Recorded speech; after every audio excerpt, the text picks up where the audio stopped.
I'm Park Howell, and welcome to the Business of Story, home to the one and only story cycle system. Do you want people to actually give a crap about you and your purpose-driven company? Then our proven system will help you tell them a better friggin' story. And that's the secret sauce, folks. You gotta have a better, clear story. You can get started right now by downloading your 64-page DIY brand story strategy workbook at businessofstory.com. It's filled with examples, links to tutorial videos, and will help you clarify your story to grow your revenue and amplify your impact. And if you're really proud of how your brand story comes together, let me know. We might put you on our show to share your new narrative with the world. So download your story cycle guide right now as you listen to today's show. I thought it was just a stupid picture of a pig in the ocean. But after hearing that story, I had to have it. Now I wasn't just buying a picture. I was buying a story. Story literally made the picture worth more money to me. That's what businesses are about. People buy brands. People buy stories much more than anything else. I work with a lot of big enterprise companies, but let's just say I always tell folks, drop the PowerPoint, close your laptops, start with your story. If you want people to get engaged and you want people to act, you have to tell them an emotionally powerful story. That's with great characters, it's with uncertain outcomes, and it's with high stakes and drama. All business strategy is a story.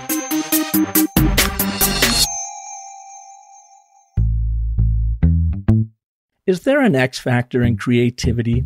Do some people have it while others don't? How about you? Do you have that elusive X factor that makes you stand out as a creative individual? But what if there is no X factor? What if you and I could express ourselves as magnificently as, say, Michelangelo, Rembrandt, Mozart, Pollock, Musk, or Gary? I know, sounds rather far-fetched, doesn't it? Well, think of that person in your industry who you admire for their creativity. How can you match or even best them in your own way by following the habits of those we consider the great creative minds? What if creativity is endowed to all of us, and it's simply our habits that separate us from the masters? Well, Larry Robertson thinks so. This is the premise of his second and latest award-winning book, The Language of Man, Learning to Speak Creativity. And it's the focus of today's show. Larry graduated with distinction from both Stanford University and the Kellogg School of Management at Northwestern University, and has taught entrepreneurship in the Georgetown MBA program. But in all of his work, he's marveled at how our own limited thinking can arrest our creativity. So in 1992, Larry founded Lighthouse Consulting, which guides entrepreneurs, leaders, and those who invest in them on the practical realities of making breakthrough ideas real, from conception to development to running and growing successful ventures. Far beyond his advisory work, Larry is a recognized expert on entrepreneurship, creativity, and innovation. He writes columns for Inc. magazine and the Creativity Post and has been featured on MSNBC, Ad Age, and Smart Brief. Now, Larry broke onto the creative scene with his very first book called A Deliberate Pause, Entrepreneurship and Its Moment in Human Progress. The book has received wide acclaim for its unique and insightful look at how entrepreneurship works and for its accessible, actionable guidance about how each of us can tap this powerful force that enables humanity to progress. So on today's show, as we focus on how to speak creativity, you will learn the 5 simple truths about creativity, how masters tap into these truths, and how you can take action on each in your life to become a more powerful creative force. You'll also learn the difference between a formula and a framework and how these approaches impact your creative output and what all successful stories have in common. So strap in and let's go find that creative X factor within you with Larry Robertson. Larry, welcome to the show. Park, it is a pleasure to be here. You know, timing is like absolutely perfect. And here's why. I was in Memphis last week working with an international hotelier, and I was working with their in-house creative communications company and 3 of their agencies. They brought in agency reps, and we're doing a 2-day Business of Story workshop. And Larry, as in all of my workshops, I asked the audience right up top, the attendees, how many in here feel like you're a good, confident, practiced storyteller? And I can tell you, Larry, how many hands in the room do you think went up? Well, I'm guessing very, very few. And if I had to guess, I'd say 10% or less. Well, you're dead on. Actually, in this room, not one hand went up. Wow. And these are paid communication professionals. And you know what? It's not their fault. I do this around the world, and I ask that question, and you're right. Absolutely. I'm lucky to get 5 to 10% of the room to raise their hand and saying, I'm a pretty good storyteller. And that's the theme of today's show, because your recent book that came out last fall that I've been just dive into the middle of it, and I'm making copious notes, called The Language of Man, Learning to Speak Creativity. You essentially cover this same theme, but on a much higher level about creativity, in that we are all creative. In fact, it's hardwired into us, just like storytelling is.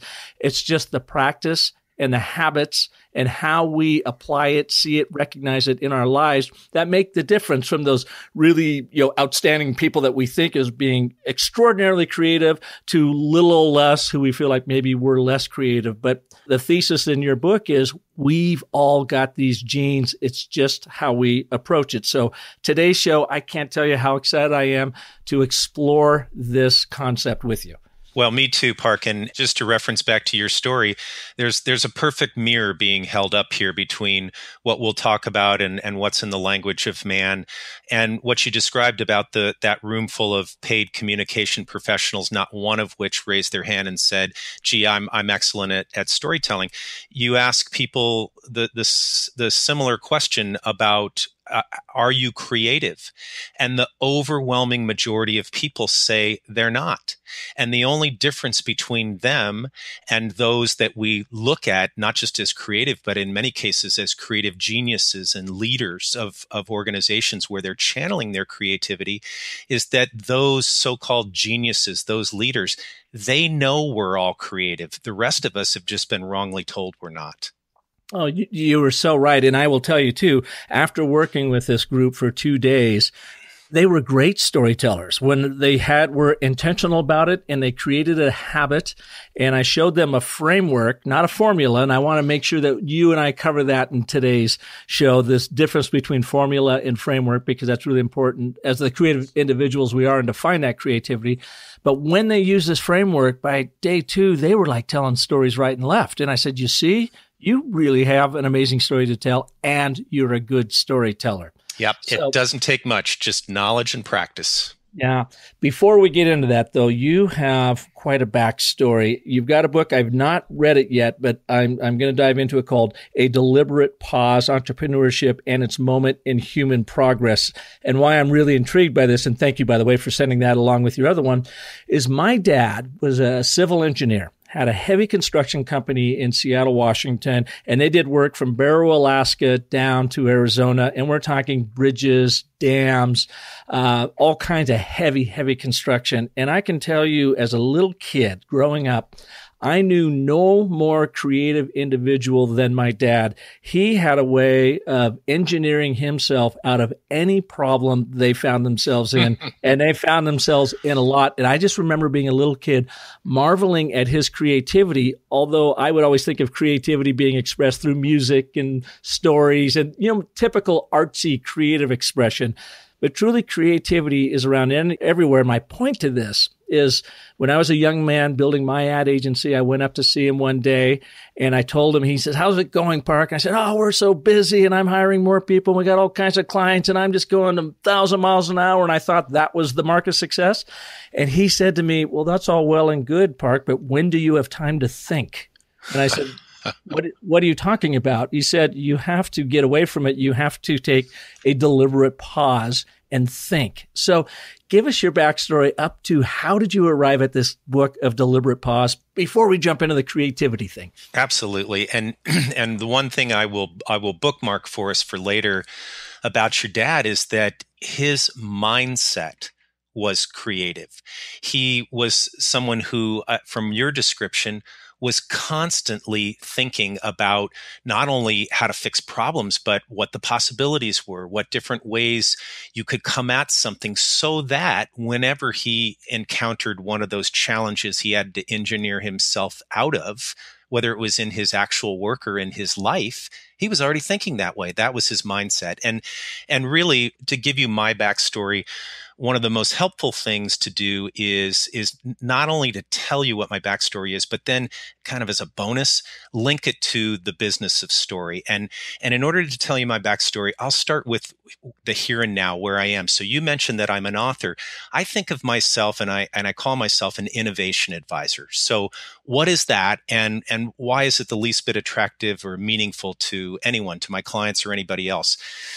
I think it helps to look at the facts. More than anything else, today's leaders, and when I say leader, I mean from the top through the middle and all the way down the line in organizations, those leaders say that the most important skill or strategic imperative that they can have or that their organizations can have is creativity. And it isn't just, anecdotal information. Studies have been done of leaders. In most cases, it's hundreds. In some cases, it's over 1,000 leaders in any particular study over the last 10 years. And they're done almost annually. And they look at dozens of industries and even dozens of countries. And that is what comes out on top, is this need, this skill for creativity. So when they say that, I think one of the things that I think about most is, what is it they're really saying? Because many of us don't really understand creativity. Like you referenced, we think of, well, if I can't paint a painting or create a work of art like a Picasso, then I must not be creative. But really what those leaders are talking about is, how can we as leaders, how can our organizations be innovative and adaptive? So again, if you think about how you go about innovating something, the mistake most of us make as we think about that is we start at the end. We start with the thing or the output that we hope to innovate or we need to innovate to get us out of a problem area. What I do is bring people back to the beginning and to help them understand that, to help them understand where creativity starts and how it leads to that output. As I do that, I draw on 3 areas of expertise that I've developed over the years as my greatest ones, and they are creativity, entrepreneurship, and leadership. And I think of those pieces coming together because they support one another and they feed off of one another. The expertise I have around those comes from a career background where at different points I worked for the Walt Disney Company and JP Morgan as a business analyst. I also worked in investment banking and venture capital. Really, quite honestly, understanding entrepreneurs' stories and then telling and showing them how to communicate those to a larger audience, specifically those who might support them with funding or might come join their management teams or might be their customers one day. So that part of what I do is within my core business of Lighthouse Consulting.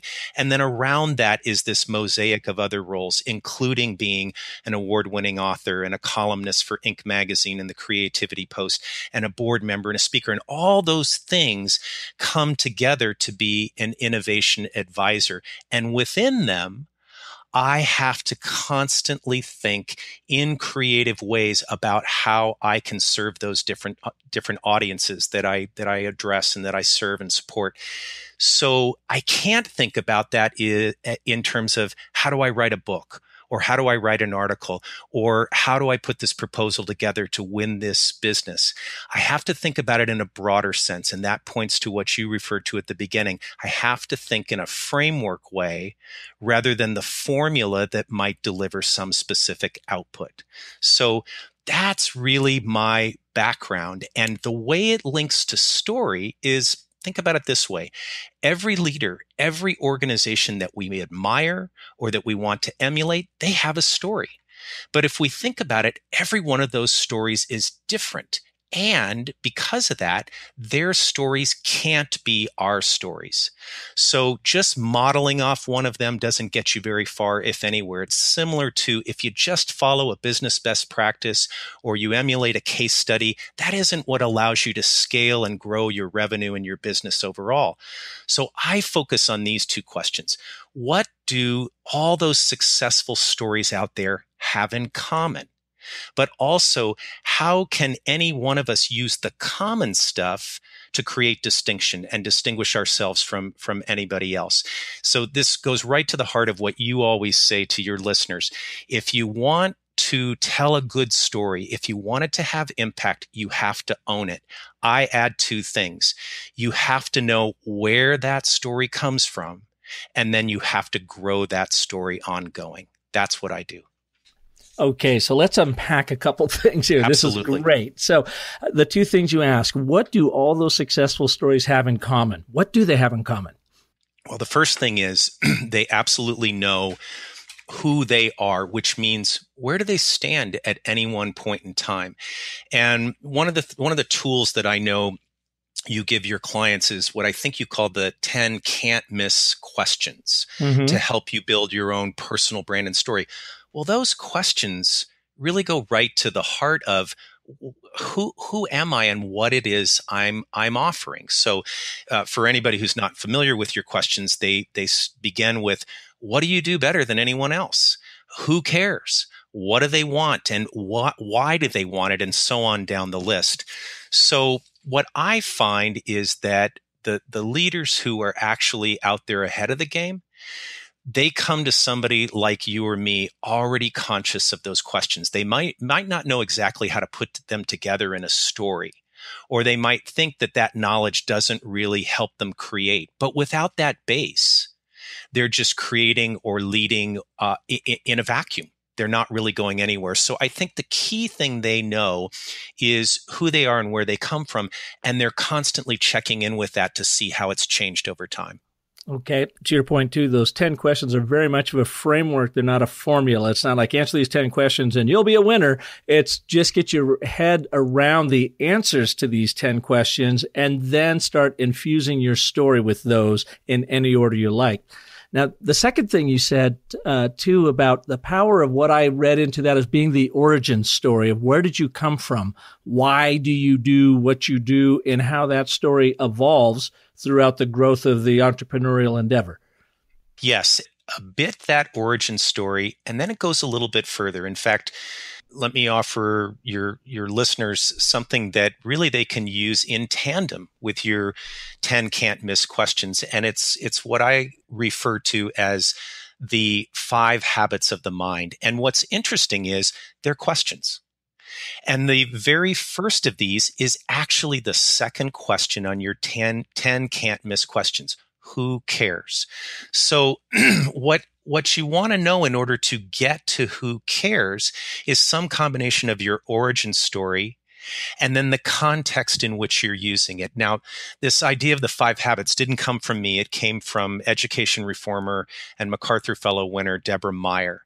And she uses it anytime she's creating a story around something new or shifting something old a different direction, or even bringing someone new into the story. And here's what she steps through as her 5 questions, which happen to be those 5 habits, all leading to who cares. The first one is, how do we know what we know? And if you think about that, that is part of your origin, but it's also talking about how do you know what's immediately around you? How do you know what's driving how you do what you do?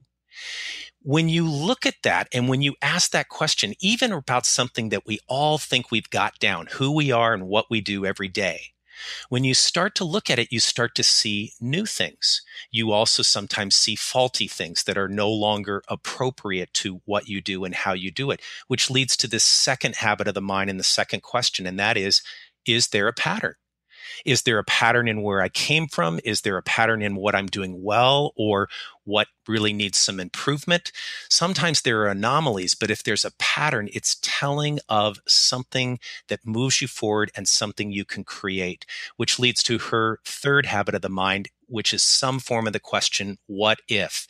Given that check-in with my origin, given that check-in with my surroundings and the patterns I see, what if is a way of both creating or solving. Creating if you see something new, solving if you see something problematic. And then her fourth habit of the mind is is there another way of looking at it? Because sometimes when we see these patterns, we get so very excited, we become kind of fixated on our own ideas and our own way of doing things. So the is there another way of looking at it or seeing it is a way to flip that and make sure you're checking the totality of what makes up your story. And the last habit of the mind is who cares? Because if you can't direct all of that to somebody and actually create value, it really doesn't matter to anybody beyond you. Yeah, it sounds like it's right out of the book of evolution. I mean, if you look at the 5 habits of our brain and you're standing around on the Serengeti trying to decide if I fight or flight, your brain would automatically kick in and go into autopilot and go through this. But it sounds like what then you're saying too is as an entrepreneur, it's already going to be doing this on your behalf. Take a deep breath, pause, and intentionally, consciously go through these 5 steps. That's absolutely correct. And be in that pattern of pausing, which means you don't have to set aside weeks or months to do a strategic plan of yourself. It's just checking in with your assumptions. It's also checking in with that sense of fit that we all have. Every day that any of us walk through the world, we have these experiences where we see something that looks out of place, looks interesting, whatever.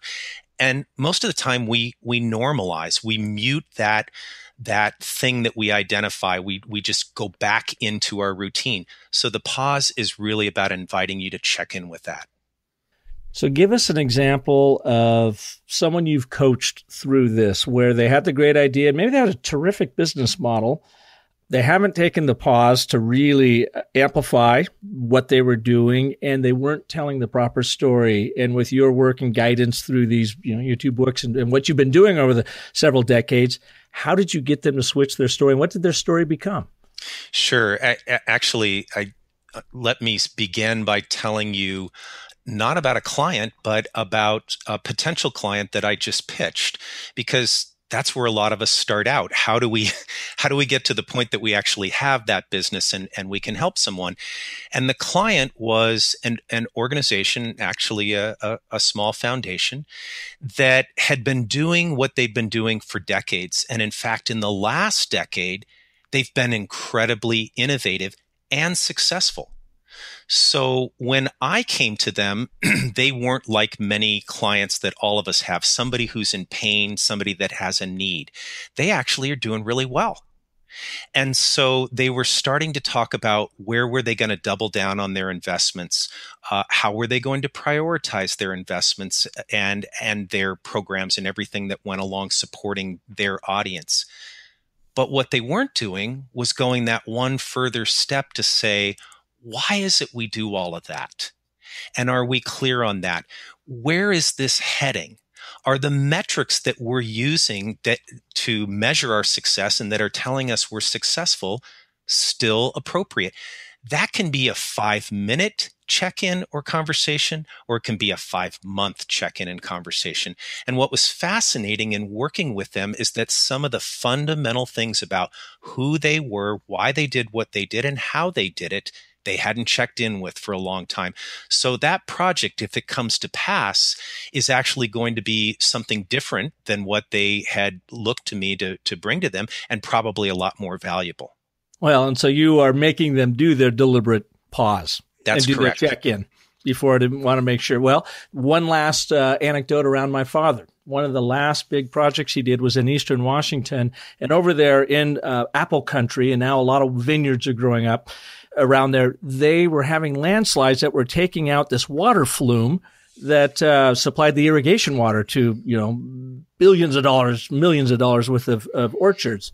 So he, along with many contractors, went in to bid this project, and he went in and he walked it and he looked at it, and he thought to himself, he took a pause and said, it doesn't make sense to rebuild a concrete flume where the wood flumes are getting worn out or washed away from these landslides, because they're going to take out the concrete flume or fill them up, at the very least. So he rethought it and went back and said, what you really need is simply a tunnel that goes right through this mountain here, and you'll never have this problem again. Sure, it's going to cost you a little bit more, but you're never going to have to replace a flume again the rest of your life. And so they said, feel free to bid it that way. They did. They got it. They made a good amount of money on it. The PUD over there got a solution that they would never have to worry about again, but it was simply thinking outside the box, taking that deliberate pause and saying, as an innovator, a civil engineer who was always an entrepreneur at heart, saying there's a better way of doing this. Yeah. So that's cool. Yeah, So. it's a wonderful story, and what it's right on the border of where all of us often find ourselves, which is typically when somebody comes to me for help, it's because they need help. There's a problem, or there's something that they don't feel they're doing as well as they could. It's really hard to step back and think clearly, to go back to your origin story and everything that builds from it when you're facing a problem. So when you have the opportunity to be away from that pressure and to really step back and think, and when you're in the habit or the pattern of pausing to reflect on those things, you're actually in a much better position to think about, well, what is my story, and is it still relevant? There was one of the podcasts you did not too long ago. I believe it was with a gentleman by the name of Eric Hinson or Hansen. He makes these short videos. Explainer videos. I love that. Yeah. And he has a very interesting name to his business too, that gets to the point. But Explainify. There we go. Yes. I just love that. Well, one of the things that stood out as I listened to that video, you were asking him what these explainer videos are. And in part of his description, he said, in essence, they are answers to who we are, what we do, and why it's valuable right now. But he also said that the reason these remain popular is that any organization has to constantly revisit those things, and it usually results in some tweaking or retelling of their story. So if you're in the habit of checking in and saying, is the story that we tell, is the thing that we do, or the way we do it still relevant? A lot of times the answer is going to come back, yep, it sure is. But if it's not still relevant, or there's a better option, then you're going to be in a position, a thinking position like your father was, to say, well, I hear what you're asking me to do, and I could do that, but maybe there's a better way. And it turns out that the value that he could mine from that was a heck of a lot more than if he just filled the order as they gave it. Well, and it's the value he mined from it, but also the value that he provided in return, because now they never, for the rest of their lives, have to worry about that flume being filled up or washed out.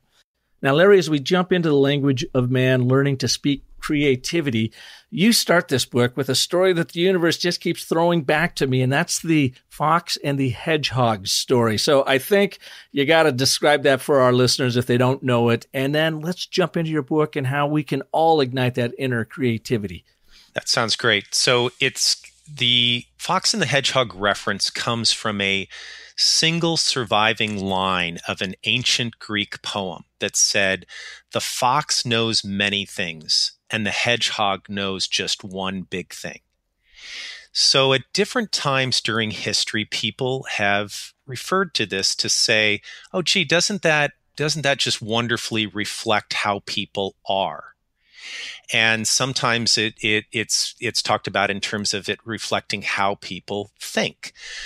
But most of the time when it's referred to, it's trying to divide us into one category or the other. We're either the fox who's always open to new things and exploring and can generate all these great ideas, or we're the hedgehog that really focuses in and delivers on those ideas and tries to make them almost systematic and predictable. The way I talk about this story is is to say that we are both of those things. Every single one of us is built with a brain that orients towards a combination of the fox and the hedgehog mindset. And so the key to creativity is really, one, understanding that, and then two, realizing that those two parts of our brain, those two ways we think, those two animals are always in a constant dance with one another. There's another way you could think of it is the fox is our open side and the hedgehog is our order side, and we need both. So fox is right brain, hedgehog left brain. I mean, it seems like the metaphors could go on and on. Absolutely. Yeah. Yep, you could use that as a metaphor. There's a researcher at Stanford. Her name is Carol Dweck, who wrote a book called Mindset. She talks about the growth mindset versus the fixed mindset. We could talk about it in those terms. We could also talk about it in terms of this reality that as humans, we're pursuers of two things pretty much equally: predictability and possibility.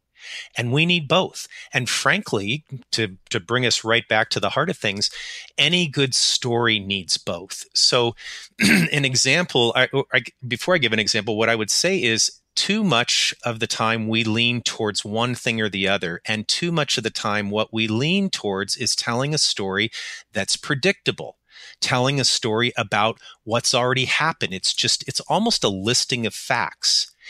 Good stories also insert on top of that what's possible, what's left to do. And one of the simplest examples is to think of any Coca-Cola ad that you've seen, over the decades of your life. Every ad is always a combination of something you can count on. That aspect is there, whether it's their reputation or it's their known image elements or whatever it might be, coupled with something that still could be an experience, a possibility, a feeling, whatever it is. And it's because of that every time we hear, in this case, the Coca-Cola story, we're relating to things that our hedgehog brain is all over. Oh yeah, I know them. I can count on that, or I understand what they do. But we're also feeding that other side of our brain, or more appropriately, I should say, the Coca-Cola company is feeding that side of our brain that says, yeah, but what can I do with that? What's still out there yet to be seen or done? And I suppose that also speaks to something you talk about in your book about our primal need to imagine and pursue something better, which really makes us uniquely human. We are able to imagine possibilities even though they're not in our immediate circumstances. There's no other biological being that can do that. And of course, we are imagining through the use of story, through the use of drama. What is the event that could play out that I want to do? We're not imagining through the inventiveness of data. And yet we tend to lean towards telling data-packed stories. I love the way you said this here. Predictable data-packed storage that has very little resonance on our reptilian brain, on our minds, on what makes us uniquely human. We're always looking for the event or the drama that data predicts in our life. That's right. And I'm not trying to suggest that we should substitute one for the other, substitute a story that's just about possibility instead of one that's just about the predictable. The things in a story that are predictable and that we can count on, those are important references for our listeners and to be more specific in the business of story, for our clients. They need to know that those things are there and exist in some form, in some fashion. But they don't just want to hear what you do or who you are. They want to hear what you can do for them and who you are that's going to enable them to be unique and distinct in their own right. Exactly. Okay. So the premise of your book is there is no X factor for creativity, that we can all be creative. That's correct. And this kind of goes back to the beginning of our conversation. That's hard for some people to believe. Yeah. Because they've spent a lifetime either telling themselves or being told, well, you're just not creative. And the second thing that makes it hard for people to believe is they say, okay, let's take that premise as true, that we're all creative. What do I do next?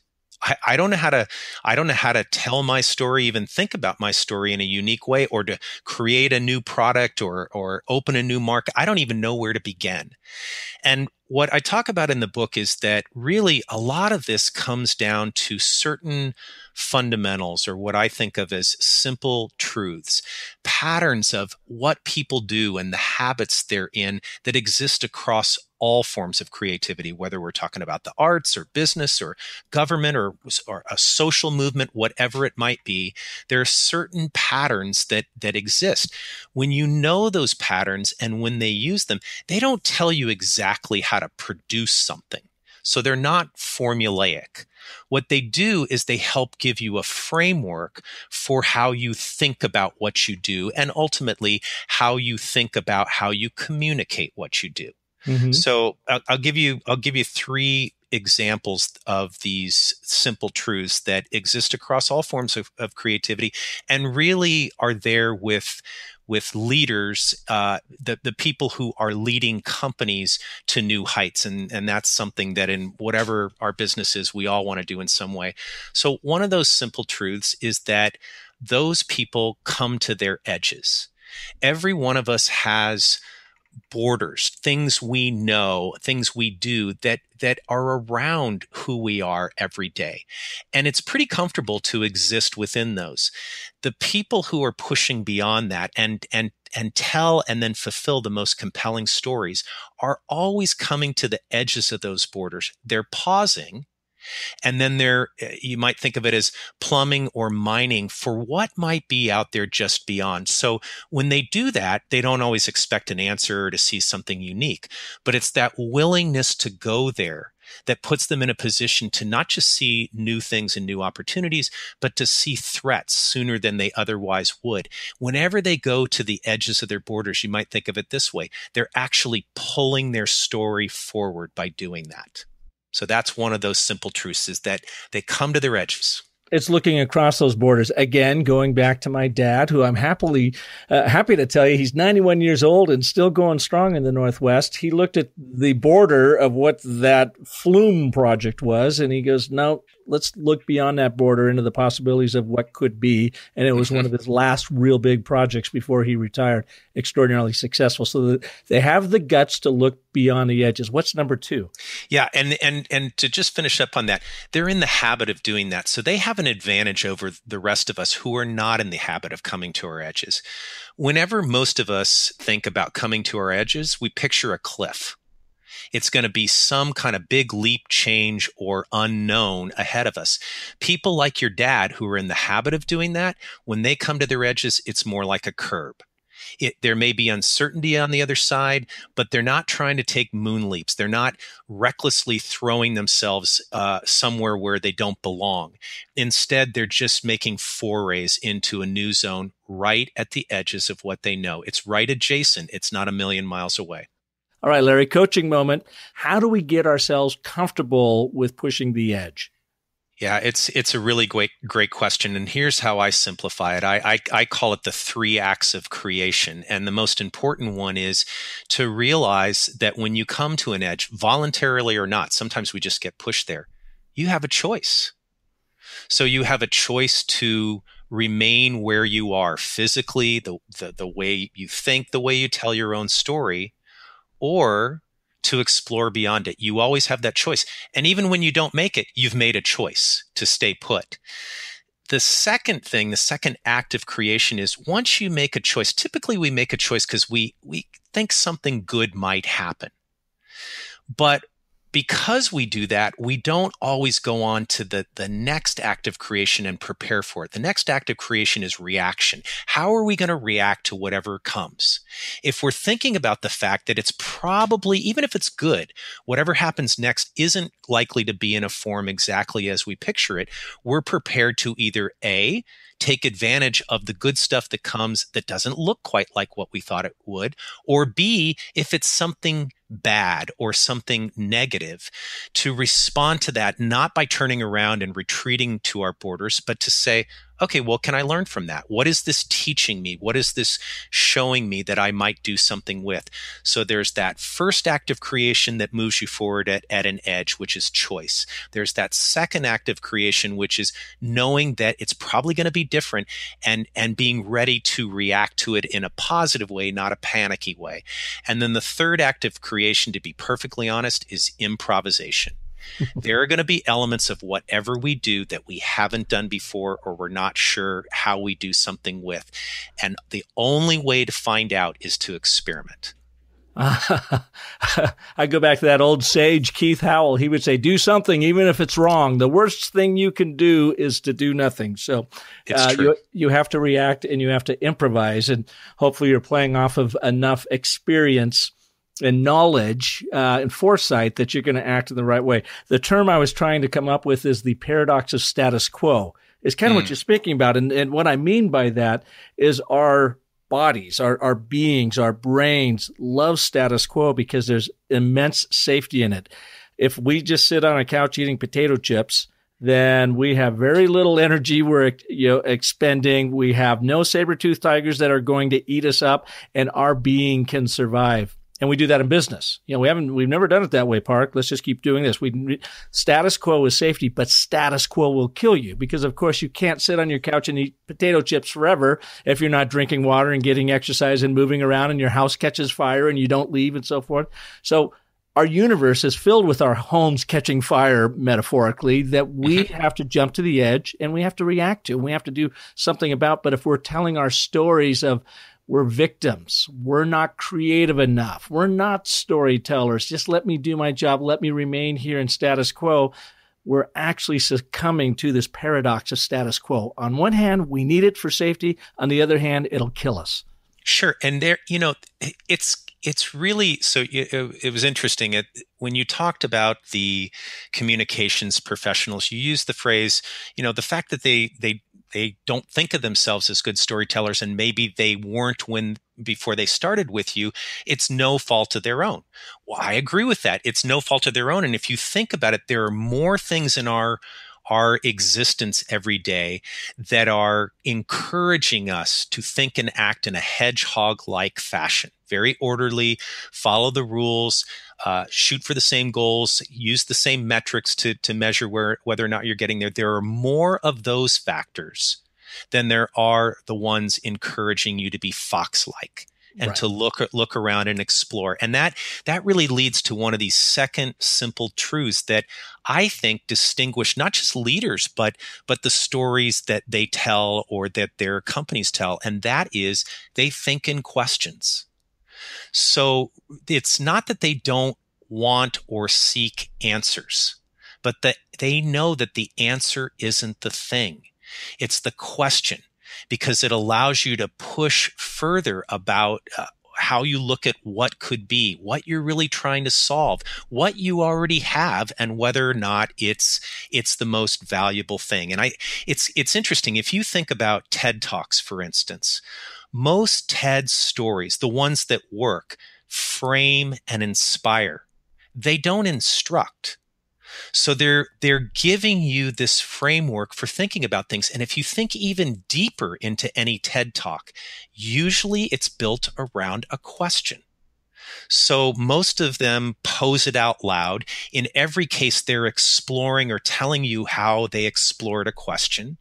And it's usually a question that has an ongoing element to it, meaning even if I answer it this way now, I need to return to that kind of thinking to see when a better answer comes along or when that question is no longer the relevant question. So that second simple truth is that these people who get this and seem to create better than the rest of us, they think in questions. Do you have an example of a leader that comes to mind immediately that does that we can point to? Yes.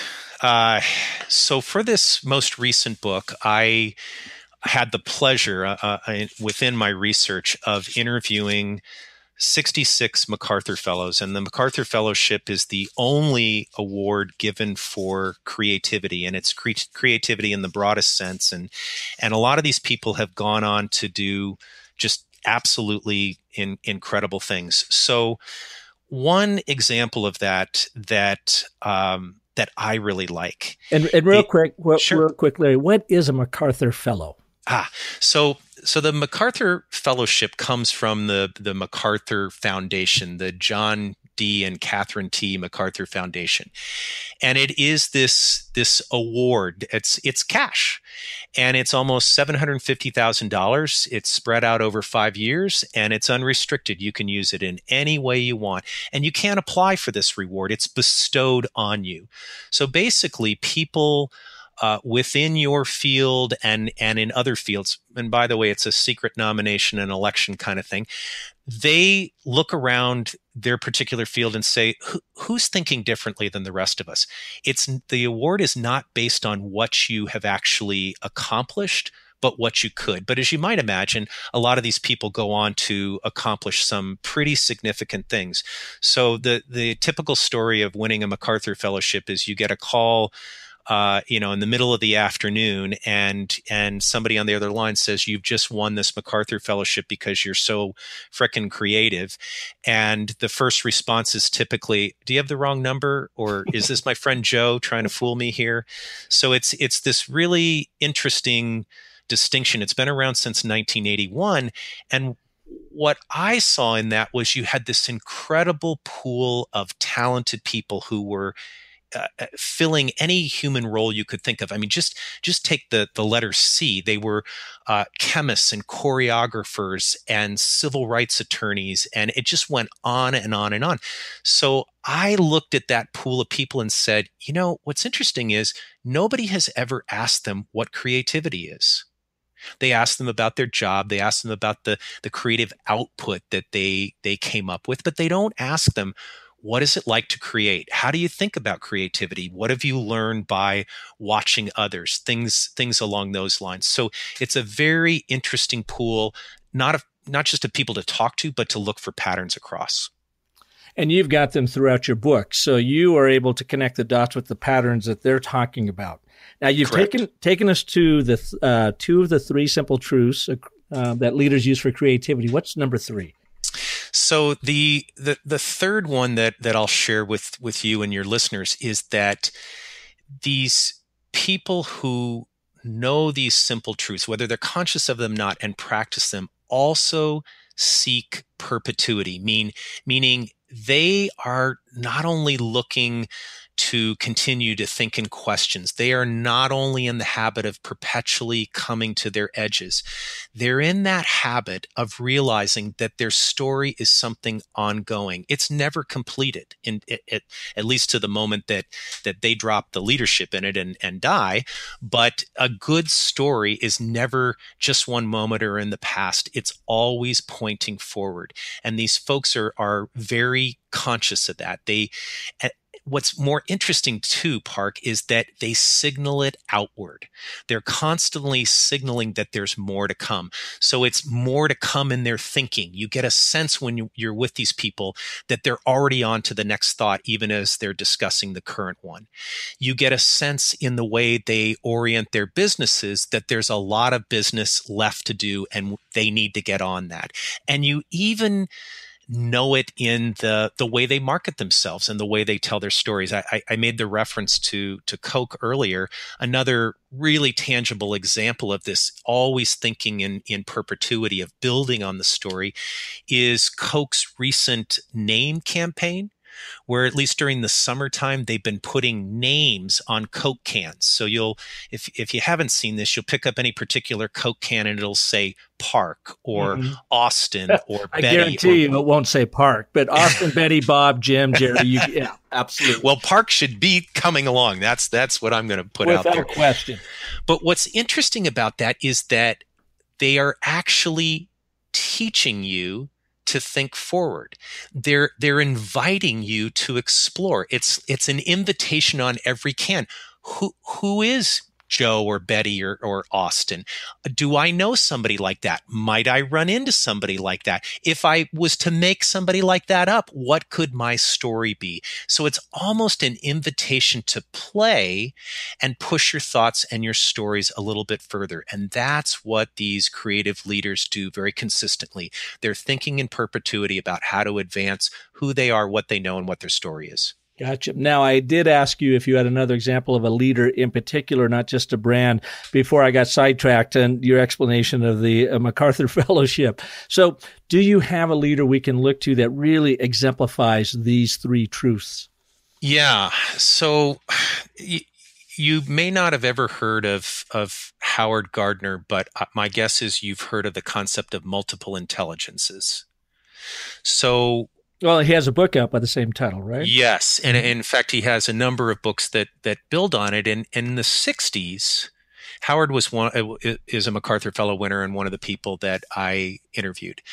But in the 60s, he was a newly minted psychology grad student. He was doing his postdoc work, and he was part of this really interesting project called Project Zero. And it was called Project Zero because it was believed by the founders of the project that we knew next to zero about human beings and how they learn, create, and move things forward. So the idea was to say, can we look at various examples of how people do what they do and determine what the key factors are that allow them to really be creative and to innovate and to move things forward. Very early on in the process, they said, well, we've got to have some kind of metrics for how that happens. So why not use the IQ score? Intelligence obviously has to be behind how we learn and think and create and do. And Howard, here he was, a junior member of this team, looked at the data as it was coming back, kind of like your dad looked at the assignment, the terrain, and what the possibilities were. He looked at what was coming in and he said, something's not lining up here. It does not look to me like the evidence we're gathering so far about how humans learn and think and create points to intelligence, at least not intelligence the way we measure it. So Howard was bold enough to go beyond what was a habitual metric to turn to, the IQ score, beyond even the members on his project team and what the project was focused on, and to say, maybe there's more than one form of intelligence. And ever since that time, he has continued to come to the edges of even his own knowledge around intelligence and the different forms it can take, to constantly question and to perpetually look at how is it that human beings uniquely learn, create, and do what they do. You know, and where I really got to know his work a little bit more is through a gentleman out here in Scottsdale by the name of Otto Siegel, and he has genius coaching. And Otto is his own genius German in his own way. Our youngest son, Caden, is 24 years old. He's a musician, super smart, but not in how our public school system deems being intelligent and bright, and was having some challenges, after high school and trying to figure out, where do I fit in? He's a musician. He creates very, very detailed digital music. He's DJ. I mean, you can just see his brain operates on several different levels that I think science teachers and history teachers and English teachers just have a hard time comprehending.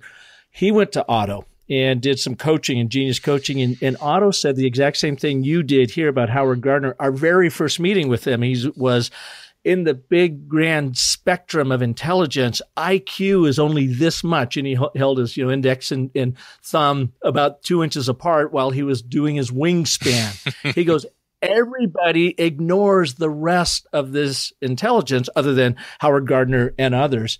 And so he has been coaching our son about how to tap in and ignite those other creative resources. And I can tell you in 6 months, the change in him, his willingness to now share his music with the world, what he's done in his job finding and career and so forth, that he ignited it in him because of exactly this. We're not going to limit ourselves to what just our schools tell us or what the constructs of education tell us, that we are much grander beings and more intelligent and creative beings than anyone ever gives us credit for, and therefore we don't give our own selves credit for. Yeah, and so it's interesting that you refer to your son, because I have seen examples of his very unique resume online. I think I saw it on your website, but perhaps elsewhere. Yeah. And isn't it interesting? A resume is how we tell a story in business.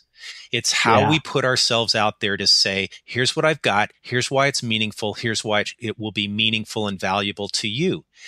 And what I love about the example that you just gave is that rather than Otto telling you, or your son deciding he's going to go reform the entire education system that he just went through, it was the simple act of reflecting on the fact of, maybe there's more than one form of intelligence. And maybe I tune in more to one than the other. That leads to, maybe I should listen to that and tell my story differently.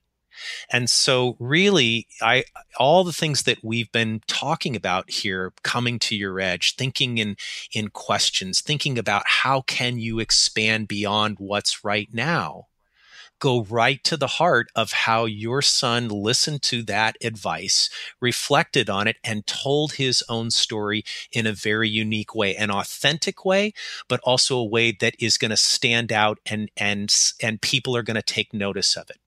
Well, and someone gave him permission finally to say, stop listening to society and our basic incorrect constructs on who you are and what you're about and how creative you are and what you bring to the market. Let's look at another way. Let's find those.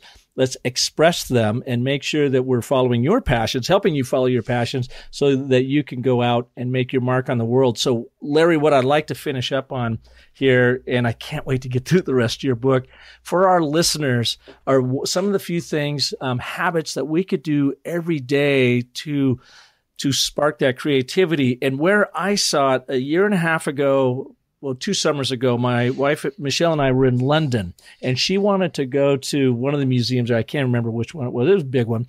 And she wanted to see Alexander McQueen, who, unfortunately, a marvelous dress and fashion designer, took his life when he was age 40.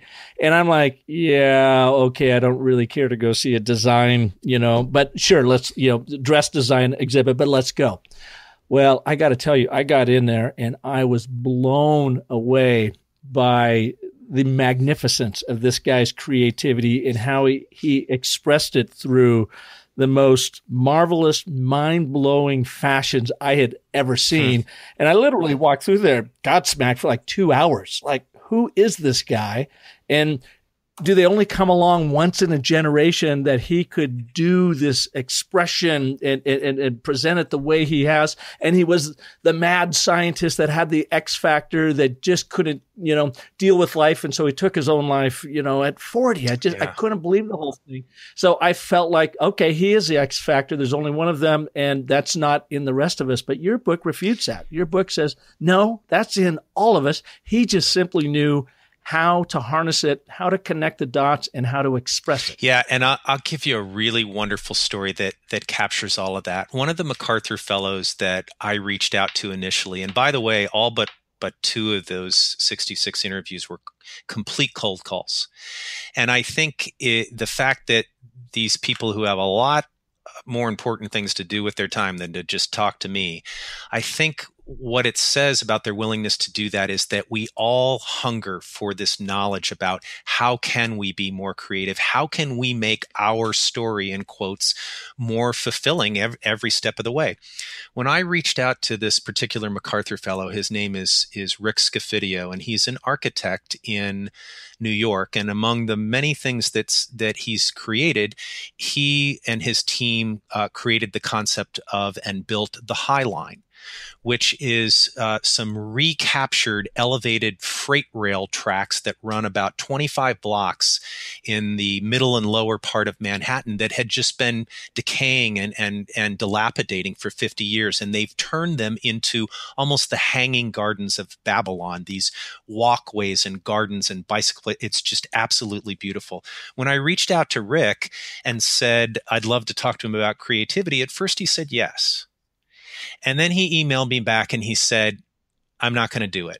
And so I called him and I said, I'm not going to try to convince you to do this interview to talk about creativity, but I'd at least like to know why you changed your mind. And he said, because I don't want to talk about moon leaps. Moon leaps. And what he meant by that is that when we see some of these incredible things that people do with their creativity, like that fashion designer you talked about, or like a Pablo Picasso, or even, a leader of industry. Think about the things that have been credited to Steve Jobs and that the inventions that his mind was behind and pushed along. We think, I can't get there. Going from where we are now to there, to creating the iPod or creating a Picasso quality work is a moon leap. And that's not how creativity works. And it's also not how our stories ever unfold. We go one step at a time. And the big thing we look at the end and say, oh my God, look at that incredible thing that he or she created, is actually an accumulation of a lot of other smaller ideas, pilot ideas, some that worked, some that didn't, some that took us a step back, some that went sideways, and some that accumulated to go forward. So, you ask me, what can we do in order to start moving ourselves down this path? What can listeners do? One thing is, don't think in moon leaps. It doesn't work that way. And when you realize that, and then you add to that a willingness to come to your edge, not just to try something new or explore something scary, but to play, to think about it as a fun exercise as you do it, you are already moving yourself down the path to exploring who you are as a creative being. And I know that sounds really simplistic, but it works. And every one of those MacArthur fellows would tell you the same thing. So don't go for the moon leaps. Don't think the muse is just going to show up one night in your recliner and voila, Park, you have a wonderful new idea that's going to change the world. You got to get out there and work it, but don't make it work. That's right. Make it play. That's right. Yeah. Have you ever read Stephen Pressfield's book, The War of Art? I have, actually. I love that book. He talks about resistance. He gives that name to that thing that always holds us back. And the one thing that resistance really rears its head when I see it, when I ask people who in here is a good storyteller, I see resistance take hold of them and do not allow them to raise their hand because they just don't feel like they are. But that's just their ego saying they're not. Where in reality, it's blessed into us. It's what makes us human beings. So it's just a matter of getting off your butt, doing it every single day. Connect the dots. Know you're going to have failures along the way. But then when you start getting some momentum around something or you see that spark that really lights up, is follow that path and see where it takes you. That's right. And as you say, doing all those things leads you to the answers of what do I do better than anyone else? Who cares about that? And how do I deliver it to them? I love it. And the paradox in all of this is we're looking for absolutes about creativity when creativity is not about absolutes in any way, shape, or form. No, it's about a mindset, just like your dad. It really is. Larry, thank you so much for being here in Business of Story. Where can people learn more about you and get your book? And by the way, I just really highly recommend The Language of Man, Learning to Spark Creativity. I'm digging it. I have not read A Deliberate Pause yet, but that'll be next. Well, thanks for asking. I think the easiest place to learn about The Language of Man is to go to languageofman.com. And there you will find in very quick fashion, I like to go to a website and get my information quickly, everything from reviews to press to how you can buy the book. And you can buy the book directly from me there, and I'm happy to send you a signed copy. And by the way, I'm cheaper than Amazon, but you can find the book anywhere, Amazon, Barnes & Noble, and everywhere else basically that books are sold. And if you want to learn more about me in general, LarryRobertson.me is kind of my hub website. Great. LarryRobertson.me or just languageofman.com without the. Correct. Excellent. That's correct. Well, thanks so much for being here. Really, really appreciate your time and your insights today. Well, it's been a pleasure. Thank you. And I'd like to thank you all for listening to this edition of Business of Story. And I've got that next step for you. So Larry mentioned the 10 questions. You can go to my website, businessofstory.com. You can download that worksheet for absolutely free, work through it, and start becoming intentional using this framework. It's not a formula, but a framework to help you start thinking in story.